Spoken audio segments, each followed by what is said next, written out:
Now, sometimes our physical friends at this point begin to vibrationally groan. You don't do it out loud, but you think, what you're thinking is, oh, there's more of that vibrational mumbo jumbo. I can't spend my vibration. I can't sleep with my vibration. In other words, I really like the manifesting in this physical world that I call my reality.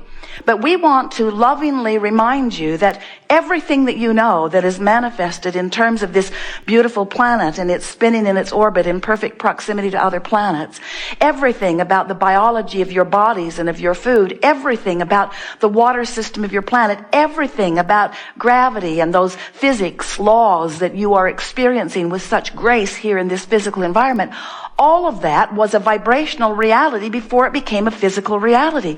And if it had not been thought into place vibrationally, it could not have come into the physical manifestation. So we want you to take seriously this vibrational reality that we're going to be talking about all day here today for a number of reasons, but most important because when life causes you to ask for something, the larger part of you, far and away the largest part of you, the biggest part of you, almost the whole of you, becomes it. And when you, the very smaller part in your physical human form, don't become it too, you feel the distress of not having become what your life has caused you to expand or evolve to. In other words, when life causes you to be more prosperous and you keep beating the drum of I don't have enough money, you set up discord that is painful. And we don't just mean painful because you don't let the money come. We mean painful because you don't keep up with you. We want to bring you around to understanding, as a result of the conversation that we have here today, that there is this vibrational reality that is, and hear it, drum roll please, is present tense. In other words, when your life has caused the larger part of you to become this new and improved version, that's present tense. Present tense. Jerry and Esther have been the last couple of Decembers in Australia. And it was a little unsettling to realize that while today is Saturday in Denver, it is Sunday in Australia. What's up with that? Jerry and Esther would call their office and say, we're living your future. And it's really good. You're going to like it when you roll around to it. But as much fun as they were having with that idea of having crossed the date line, it wasn't an accurate statement at all, because now is now, isn't it? In other words, it was still now. It is still now in Australia, just like it is now right here. And we want to say to you that it is now in the non-physical where we are, just like it is now in the physical where you are. Now is now. Now is this place. No, it's not really a place. Now is this thing. Well, it's not really a thing. Now is where there is a convergence, always a convergence of the vibrational frequency of the non-physical part of you and the physical part of you. And when that convergence occurs, your emotions tell you how the party's going. If you feel frisky, oh, what a convergence. If you feel in love, what a convergence. If you feel appreciation, really good convergence. If you're ornery, not so good. If you're fearful or doubtful, if you are depressed, not so good. If you're overwhelmed, not going that well. In other words, you've got to keep up to speed with you or you're not living real time. And we want to convince you that this reality where we stand and where who you really are and all that you want is, in this vortex of creation, this vortex that has gathered all cooperative components of all that you've been asking for, this beingness of who you are, calling you constantly. And when you move in the direction of it, you feel the relief. And when you move in opposition to it, you feel the tension or the tug of war. And when you get into the vortex, you feel the reality, the now reality, the present tense reality. Just to really drive that point home to you in a way that you will never forget it, we want to say to you that this reality that you're calling reality, because it's manifested and others can sort of kind of see it, you don't share realities really. If you ever watch two eyewitness reports on the same event, you realize how different the realities are that you are experiencing, because you have very different points of view, even as you share similar circumstances. But this reality that you call reality, this knock on wood, manifested reality, what I'm having for breakfast reality, what money's in my bank account reality, what the doctors say my body is doing reality. That physical reality is old news. It's old news. It's past tense. Really it is. But you can't feel that. You can't know that unless you are feeling for the now reality. Now, there's always been a lag behind, a lag time of manifestation. That's a sort of buffer of time. And that's a good thing, because if you had instant manifestations, you'd be cleaning up a lot more messes than you are. But we want you to understand that if you can get the drift of what we're talking about, if you can feel the reality of this vibrational reality that we're talking about, and we know it may sound just like another religious dog and pony show. In other words, we can hear you talking to your friends afterward. Where did you go? I went to this meeting. What was it about? Well, I can't really tell you. It's sort of hard to explain. Well, tell me a little bit. Well, there's this man who calls his wife Abraham. And she stands on the stage and makes an invisible circle and calls it the vortex and tells us that everything we want is in there and that we should go in too. And we say, that's pretty much it.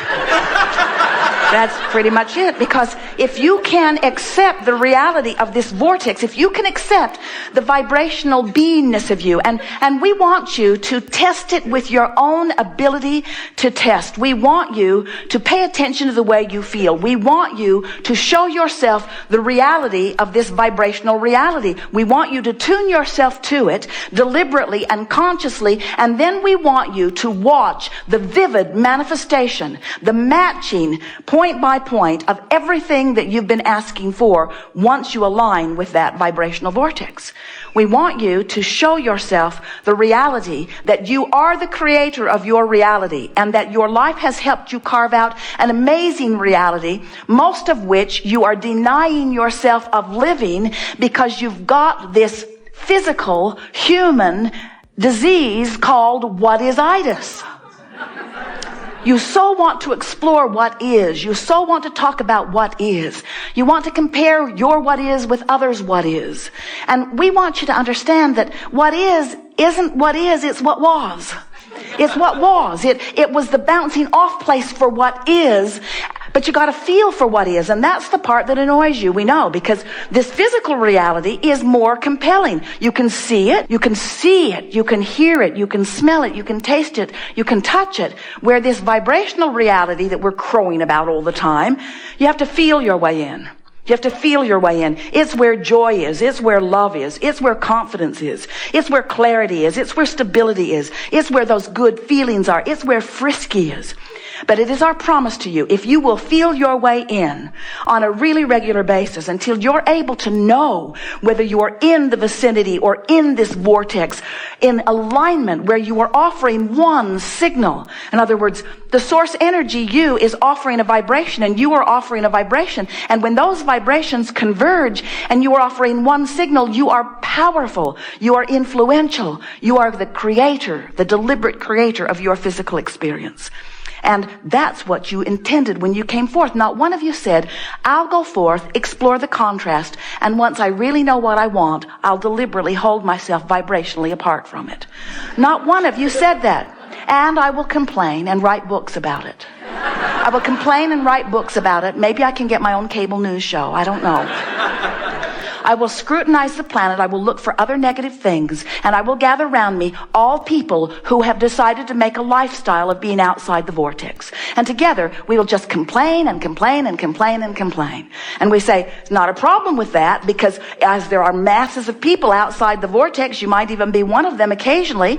When you're outside your vortex, knowing what you don't want, you are automatically knowing what you do want. And so it cannot go wrong, because there is this vibrational wave that has an equal and commensurate part of what you do want to every part of what you don't want. If you sort of don't want something, you sort of really do want something. If you really, really, really don't want it, then there's something that you really, really, really, really do want, you see.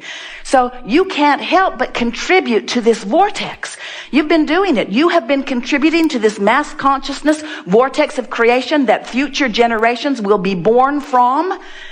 You are massively contributing to the evolution of your species and to that which is eternal life. You can't help that, but you can pinch yourself off from it here and now. You can develop chronic patterns of thoughts and beliefs that hold you vibrationally out of sync with what you're asking for.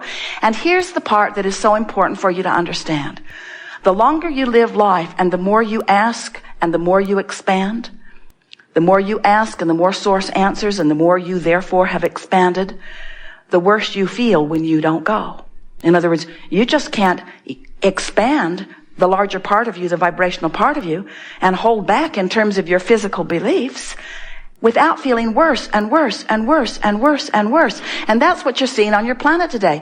There is such a crevasse, more marked than ever before, between those who have and have not, between those who are sick and those who are well. It's as if a giant magnifying glass has been laid over everything that is in your physical realm. And whatever it is that you are consistently offering vibrationally is manifesting in incredible form.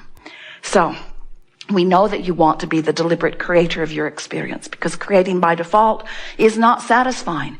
And we want you to feel the power of understanding these vibrational relationships between you and let your every moment intention be to be in alignment with who you really are. We'll talk about how to get into the vortex. We'll talk about how to stay in once you get there. We'll talk more about what the vortex is. But most of all, we want you to come to an awareness that you are a vibrational being, period. You are vibrational, period. And if you will accept your vibrational nature, then what will begin to happen to you is you will feel the sweetness of looking forward into your vortex. In other words, it's like imagining the deliciousness of a relationship or of a physical condition or of a business that you're building or a book that you're writing. It's about imagining because you're imaging because you can't see it. It's not manifested yet. So you have to use imagery. You have to use imagery to tune to it. And when you manage the imagery, you feel the alignment. In other words, when you click into that, Jerry and Esther will be driving and they will spend endless hours just musing sweet things. And as long as they're musing future experiences, it's so easy to stay fresh and pure and good feeling about it. But almost in the moment that they try to make the musing a now reality or compare what they've been musing, no matter what the subject, whether it's a relationship with friends or a relationship with employees or relationships with vendors or relationships with publishers or relationships with public or relationship, it doesn't matter what the imagery is about. In the moment that they turn and look at reality, the feeling begins to dwindle and dissipate, and the high-flying good feeling begins to go away because reality is old news and it will never be up to speed with what's in your vortex. It will never be up to speed, nor should it ever be. So, can you feel a big flaw in your reasoning that you've been trying to apply? In other words, so many physical friends will come to a gathering like this because we have convinced many of you that we are infinite intelligence. We stand in the vortex. We know who you really are. We know who you were before you were born. We know who you've become as you've been asking and asking and asking. And we stand holding the light, calling you into vibrational alignment with who you are. And what so many physical friends are doing is they'll say, okay, I'll play this silly game. I'll learn about the vortex and I'll practice vibrational frequencies and I'll pay attention to my emotions so that my manifestations will please me. And we want to say to you, if you could just let go of doing it for the manifestation and instead you could do it for the joy of being in the vortex, you'll be joyful every day forevermore. And the manifestations must follow. They will follow. But we hardly even want to tell that to you. Because if we say, get in the vortex for the joy of it, and you begin to catch the drift of that, in other words, you get hooked on clarity. You get hooked on good timing. You get hooked on that humor as you dance with the fairies of the universe. You get hooked on that feeling of vitality and that feeling of understanding and knowledge. You get hooked on that feeling of love. You get hooked on that feeling of passion for life. You get so hooked on that the physical stuff really takes a back seat. But if you don't get hooked on that, if you say, oh, well, I'll do all of that so that I can have the manifestations, because it's really the manifestations that ring my bells, because if I don't manifest that car, my neighbors can't see it.